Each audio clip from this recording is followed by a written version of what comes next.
Learn to ask your questions and learn to calibrate your own expectations. Welcome to the Volunteer Support Podcast, brought to you by the European Union's co-funded project Promptus EDU, a collaboration between associations Audis Out Mori and Building Bridges. Welcome to a new episode of our Volunteer Podcast Support series. I'm Luisa from Associación Building Bridges, and today I have the honor to have a super special guest, Jose Maria, our head of office and former ESC coordinator. Hi, how are you? I'm fine, how are you? Good.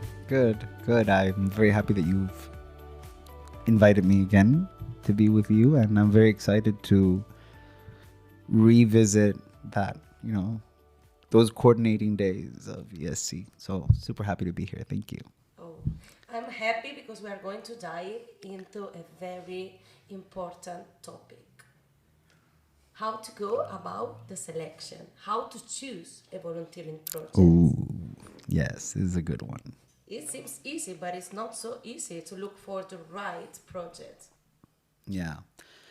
I think, this is sort of the genesis of what the experience is going to be, right? Because it goes straight to the motivation of, why are you doing this? What are you valuing? What do you think is going to happen? So yes, it goes very much to the genesis of, what that motivation is for the volunteer. So people think, okay, so I'm just, going to go see what's available. And that's not really the attitude. I mean, I think it's a question of, why do I want to do this? And I don't want anybody to feel like they're obligated to come in with this altruistic motive of, being holier than thou. I'm going to go be a volunteer. Now, don't get me wrong. Solidarity is definitely a big part of this. But I think you need to stop and understand why you're doing this. And it's a moment that I think you have to be super honest with yourself. Number one, you want to travel. Number two, it's going to be funded travel. So you're not going to have to pay for it out of pocket. So I think that's make your peace with that. This is an opportunity for you. So keep yourself honest. Keep yourself honest when you're approaching this. And then after you've sort of made your peace with that, and then you understand that you do have a say as to where you're going, it's not just what's available. Yes, of course. It's you have to go out there and say, okay, so other than the fact that I want to go out there and I want to travel, and that's great, and you should look at it as the opportunity that it is, it's why am I doing that? Now, it's my experience that there's two profiles when it comes to that.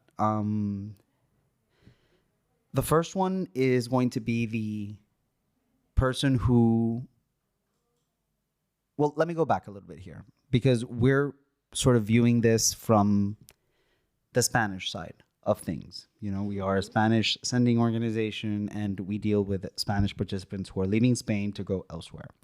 So we specifically have two types of profiles. Both profiles have just left college, normally, right? One of them either wants to use the opportunity to do something entirely different. And that's not something strange that we haven't seen before. The fact that people either go into college or do their careers and they're either burnt out, or they've done it to just sort of fit the status quo. Well, okay, I went to college, I studied something, And then there's the other side. And this side is equally as exciting. I think both sides are very exciting. The other side is, I finished college, I love what I did, but now I need to get some experience. I need to get some notches under my belt when it comes to that. And that's a great profile, because then you're looking at it in a very objective manner. That doesn't necessarily remove the solidarity aspect, because I don't think it does. The organizations where you're going have solid, a purpose that, serves their communities at large or their local communities, whatever the activity may be. But I think when you can focus on how is this good for me, I think that's a very special use of the program, because then you're thinking not just about what that's going to leave you, but you're going to think about the environment where you can start implementing the knowledge that you've just learned. And that's super interesting, because then whether you're conscious about it or not, you are thinking about, what can I take to that organization that I can do well, that I can help. So you are always thinking about helping, but the motivations need to be a little bit self-serving. You need to be very aware of what this is going to give you. Now, I mentioned that it was exciting for both sides. So I want to go back, because it's not that the other side is not as exciting. It's just that we normally see this second person who's just left college and they're like super excited about putting what they've learned into action. But the first profile is super exciting as well, because they're the type of people who are going to go and discover things about themselves that they didn't even know. Yes, and maybe they change ideas when they come back. And we have experiences with volunteers who were studying something, they went abroad, they come back, and they will change everything. So it's kind of discovering themselves and understand what are they going to look for after and in the future. So it's also an added value. Yeah, no, it's that's a very exciting profile to deal with, because you know that they're in for a journey, and I think they tend to be the ones that tell you like they're the most scared, because they have no idea. They're like, I'm going into this, because I thought this is going to be good, and my main objective is that I want to go out there and sort of find myself. But it has nothing to do with what I studied. It has nothing to do. So you still don't know what is that added value that you are having. You're going to find that out, And I think it's the most exciting, because as a sending organization, I mean, our role is to be there, with you, the volunteers, all throughout. And while you don't notice those changes, we notice them, the voice of that person and the tone when they call you the first time. And then when you speak to them upon their return, you can hear them be different. And they'll acknowledge it. They'll be like, no, this has been a great experience. But you can hear that timbre in their voice, and you're like, yeah, there it is. Okay, so this has changed you, and it's been for the better, And to some people, it opens up a whole new world. More often than not, we get to hear like, oh my God, I didn't know that, this world of EU programs existed, and there's so many different roles within them. Not just the coordination role or the tutor roles, but there's like project management roles. There's also sort of very creative roles of the people who write the projects, the people who, really sit down and understand what the objective of an organization is.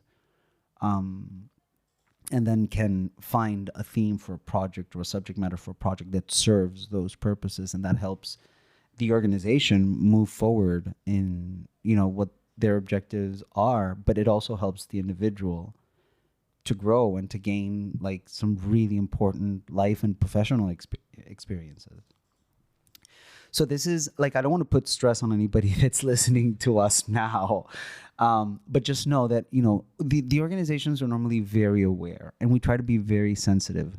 But I think the key message is that it's okay, whatever your motivation is for doing this. But it's important to have a motivation. But it's important. Exactly. That's never better said. It's important to have a motivation.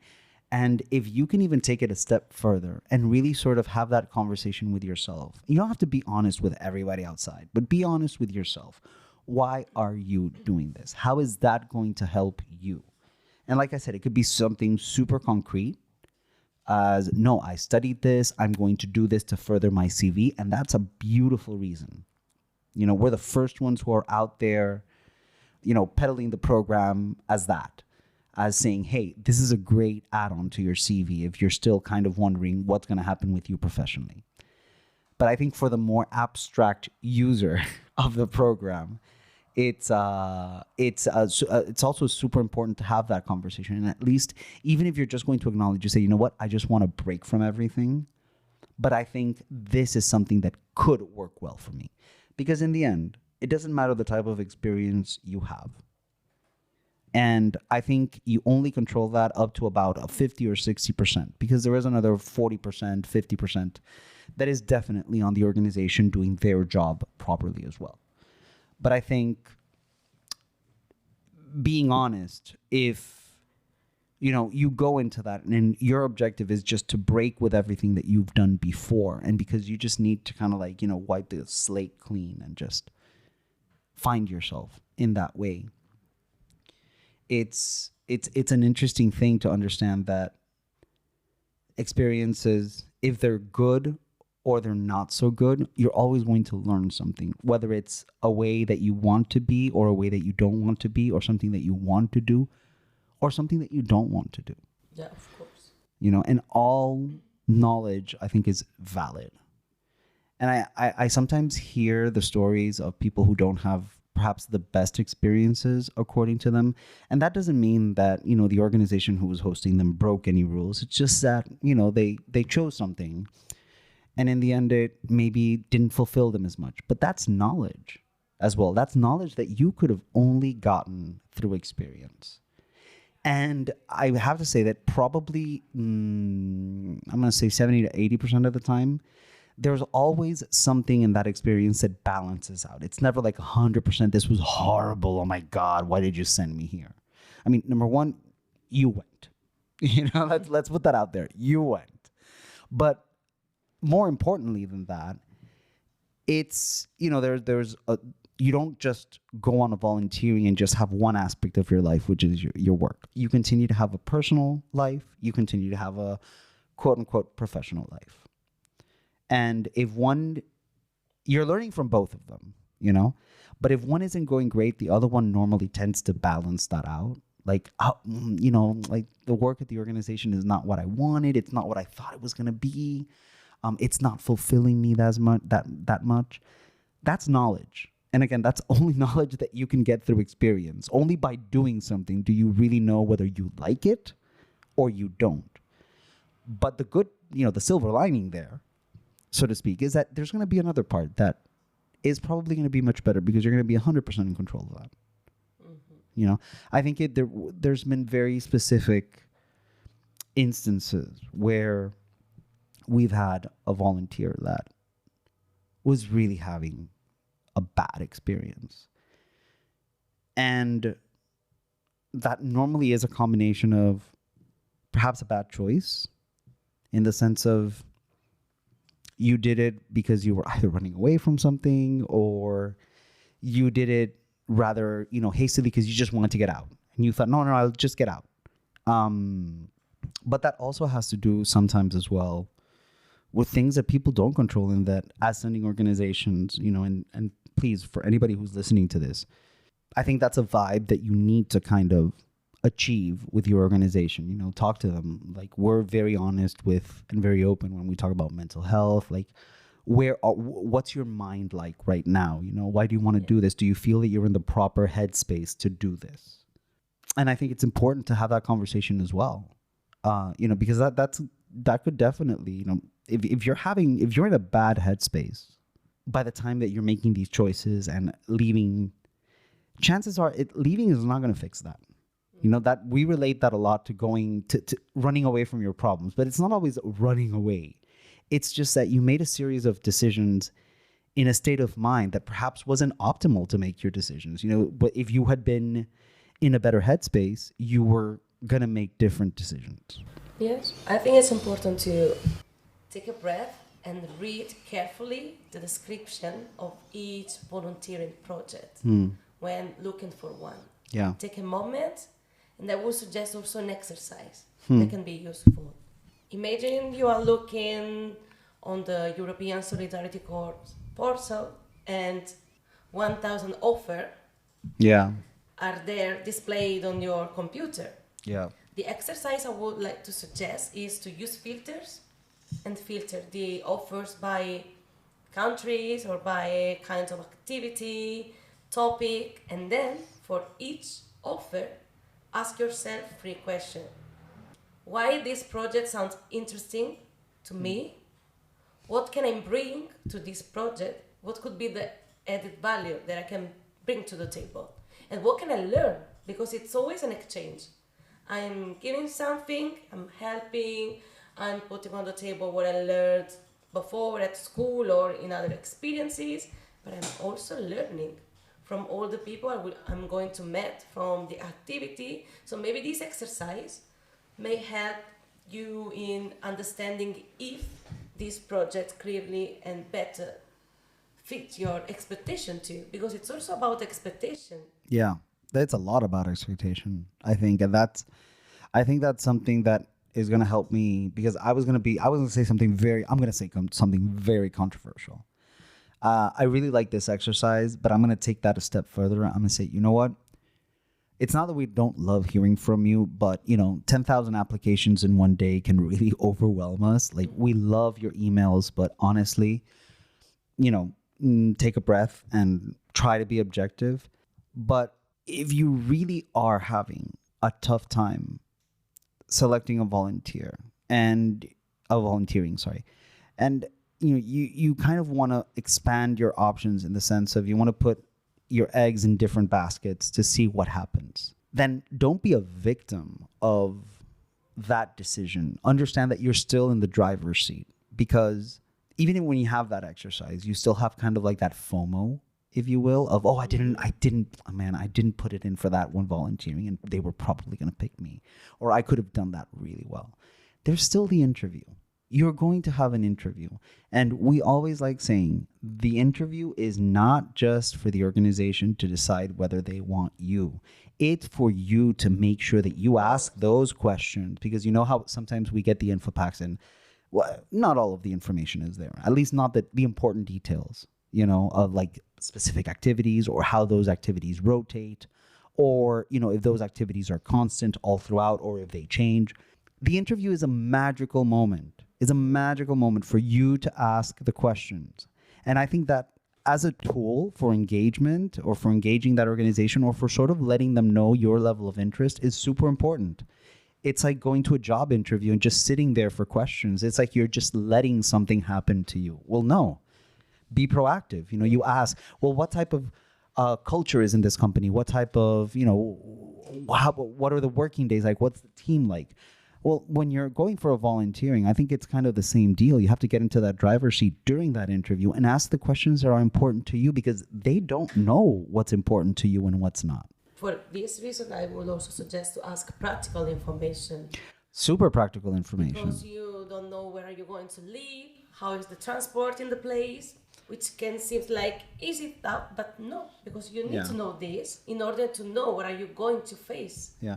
And in all honesty, like, the answers you get are going to allow you to make the final decision, because there's not a commitment. Like, you're not committed to a volunteering just because you have an interview. That's just an interview. Mm-hmm. Until you don't say yes and sign that activity agreement, there's an intention, but there's no obligation yet. You're not obligated. And if you don't feel that the response that the organization has given you, we have this one organization, and I think you'll remember who I'm talking about, and we won't say any names because that's not the type of podcast this is, but we do look to entertain our users. So we had this one organization, and we were like, hey, maybe you could send them pictures of the apartment, and maybe they could talk to someone. And they were like, no. And I'm like, well, why? Well, yeah, like that's not the right answer. Like, there was no wrong answer, but that's a wrong answer, And some volunteers were actually, that's okay, I'll find out when I go. And others were like, but I don't know. I would like to, like, some people need this, some people need this. So since this is not a podcast for organizations, this is a podcast for the users, what I'm telling you is the answers that you get to your questions are going to help you to make that final decision. And you are making final decisions because nobody is out there saying, I'm going to apply to one volunteering. No, lies. You're lying to yourself. You're lying to me. You're going to apply to 20 volunteerings.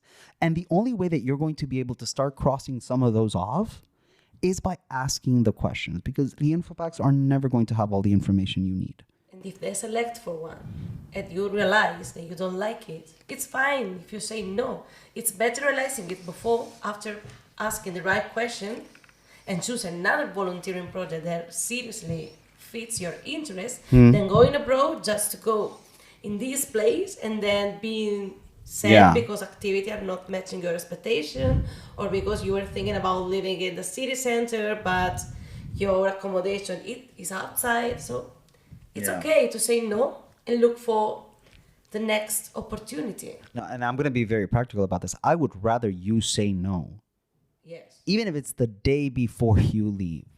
Well, no, even it's before the day before you purchase that ticket, because after you purchase that ticket, I mean, there's an obligation, and then there's a monetary commitment, and then somebody's either going to lose out money or somebody's going to be out something that we're not going to be. It's going to be, there's already kind of like the makings of a bad experience and you can't get out of it. So don't say yes just because that's the only one that said yes to you. If it's not clear in your head that because they didn't give you a good answer, or because you're not feeling it, it's better that you just say, you know what, this is not for me. Because I promise you, even if it's not perfect for you, it is perfect for somebody else. Yeah. And if you step aside, maybe then that somebody else has the opportunity to go. And that's going to, because that's the experience that somebody wants, you know? And maybe it works out for them. Maybe they don't need to know what the apartment looks like. Maybe they don't care. But if you do, if it's important to you, and that's just using that example, let's say there could be 1,000 other questions that you could ask. If it's not clear to you, if it's not working for you, you don't have to accept it. Don't accept it. We would rather you don't accept it. I'd rather you have 10 interviews, 20 interviews, and then you just accept one. That you accept 10 and come back from 5. Because if you come back from 5, I'm already saying, you know what? If it happens once, yeah, I could believe that it's somebody else's fault. But if it happens 5 times, the problem is not on the other side. The problem is how you're making these choices. You know, and I'm going to want to help you. And the way that I'm going to try to help you is going to be by saying, listen, I think you need to think about this before you do anything else. So we're going to be having the same conversation just after having had multiple failed attempts. And that's not positive for you. It's draining, honestly, because it is a draining experience. I think you've covered that in other podcasts. You know what to expect while you're expecting, basically. And it's a really draining experience because, you know, you start with, oh man, this is going to be awesome. And then doubt creeps in and you're like, oh, what if they don't take me? Oh my God, I'm not good enough. And you start getting like this imposter syndrome and all of it. What I'm saying is, you know what? I'd rather you don't have that 10 times, have that several times, but be objective about it, you know? Yes. So that's sort of my 2 cents on the decision-making process. But again, going back to the core of it, it's you have a lot of opportunities. There's a lot of gatekeeping opportunities throughout the process for you to understand that you are making the right choice. But I think the first one is that you have to be honest with yourself. I think this is the starting point.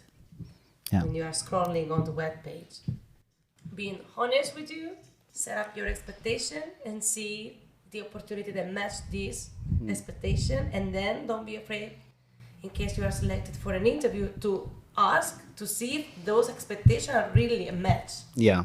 Before taking the final decision, because it's not easy and it won't be easy and it would be a disaster if you are going to start activities that you don't like in a place that you don't like just because you wanted to leave.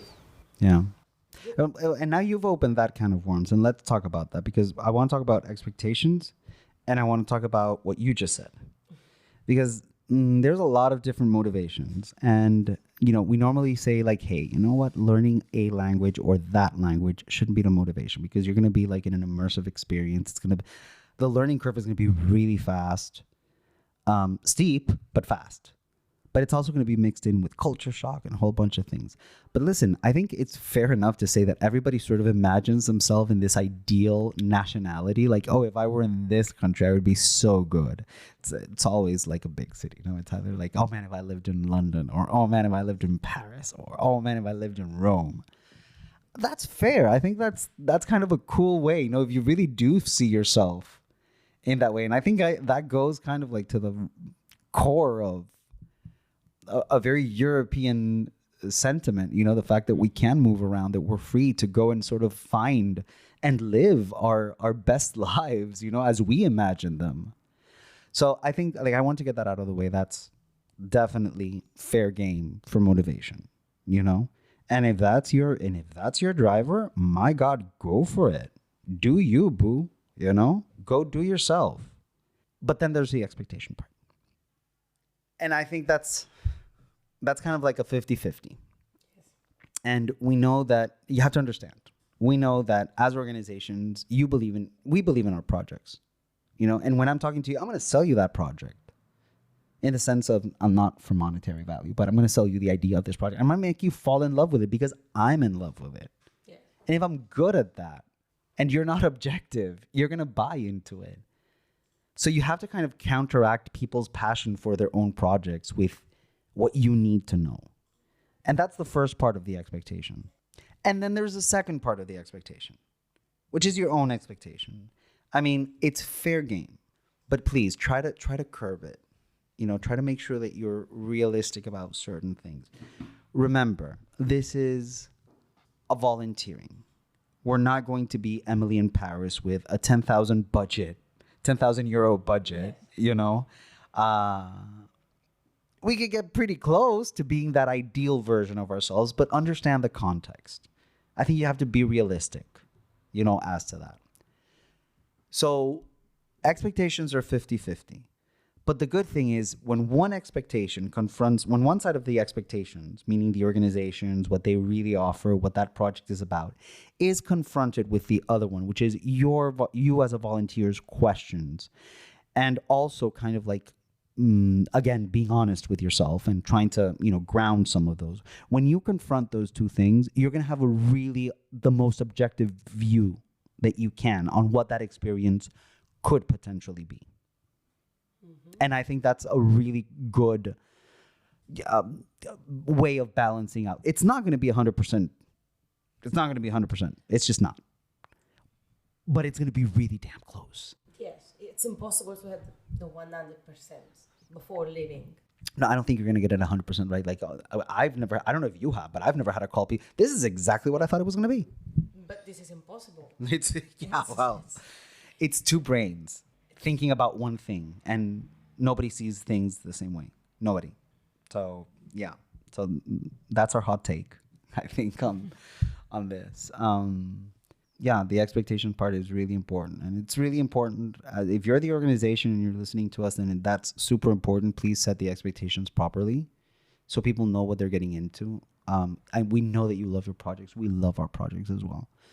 But then for you guys, for our volunteers that are listening to us, or will be volunteers, hopefully in the near future, learn to ask your questions and learn to calibrate your own expectations. That's sort of the takeaway there for you. Wow, thank you.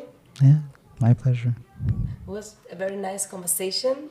I hope our listeners had some tips when going to look for a project and set up their expectation and being honest with themselves. And I hope also they are not scared now, but more pushed. Well, no, if anything, they're probably more scared now that they've heard us. But it's okay. It's okay. It's okay to be scared. That's also a very valid feeling. And maybe the fact that you know that everybody is scared will help you then too. And if you're scared and you would like to know more and you need more information, you can come back to us and ask what you need. We are here for you with our podcast series, but also open for open question to provide you the best information that we can. Indeed. Thank you so much for having me. Thank you. See you in another podcast soon. Thank you. Hope to be here.